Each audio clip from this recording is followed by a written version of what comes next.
Hello दोस्तों, तारा education classes में आप सभी का स्वागत है।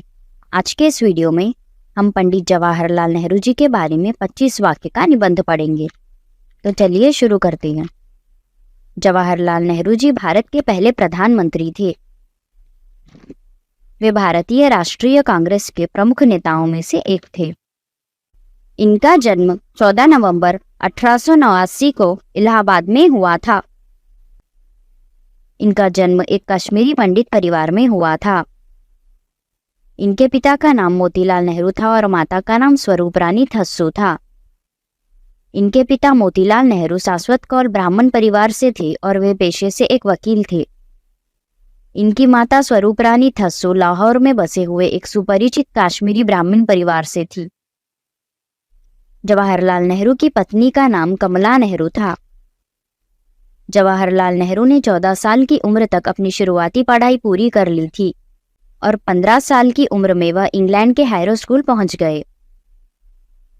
2 साल के बाद वह कैम्ब्रिज के ट्रिनिटी कॉलेज पहुंचे और नेचुरल साइंस में ऑनर्स की डिग्री हासिल की।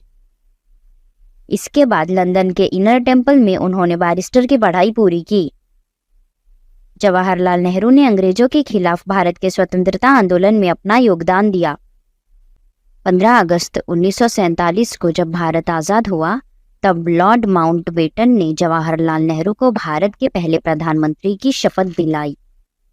जवाहरलाल नेहरू जी 58 साल की उम्र में प्रधानमंत्री बने और वे 17 साल तक इस पद पर रहे।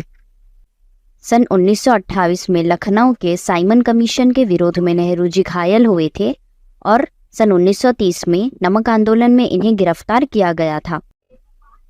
जवाहरलाल नेहरू ने इसके लिए 6 महीने की सजा काटी और 1935 में अल्मोड़ा जेल में इन्होंने आत्मकथा लिखी थी। जवाहरलाल नेहरू ने सन 1944 में अहमदनगर जेल में भारत की खोज नामक एक पुस्तक लिखी थी जो 1946 में प्रकाशित हुई थी। यह पुस्तक भारतीय इतिहास, दर्शन और संस्कृति का एक व्यापक दृष्टिकोण प्रदान करती है। जवाहरलाल नेहरू जी ने 3 कालजीय कृतियों की रचना की है: विश्व इतिहास की झलकियां, आत्मकथा और भारत की खोज। जवाहरलाल नेहरू ने सन 1950 के दशक के दौरान संसदीय लोकतंत्र, धर्मनिरपेक्षता और विज्ञान को बढ़ावा दिया। जवाहरलाल नेहरू जी बच्चों से बहुत प्रेम करते थे और बच्चे उन्हें प्रेम से चाचा नेहरू कहकर बुलाते थे। इसीलिए जवाहरलाल नेहरू के जन्मदिन को प्रतिवर्ष भारत में बाल दिवस के रूप में मनाया जाता है। जवाहरलाल नेहरू महात्मा गांधी जी को अपना गुरु मानते थे और वे गांधी जी के अनुयायी थे। जवाहरलाल नेहरू जी को सन 1955 में भारत रत्न पुरस्कार से सम्मानित किया गया। 27 मई सन 1964 में दिल का दौरा पड़ने से नेहरू जी का निधन हो गया था। धन्यवाद।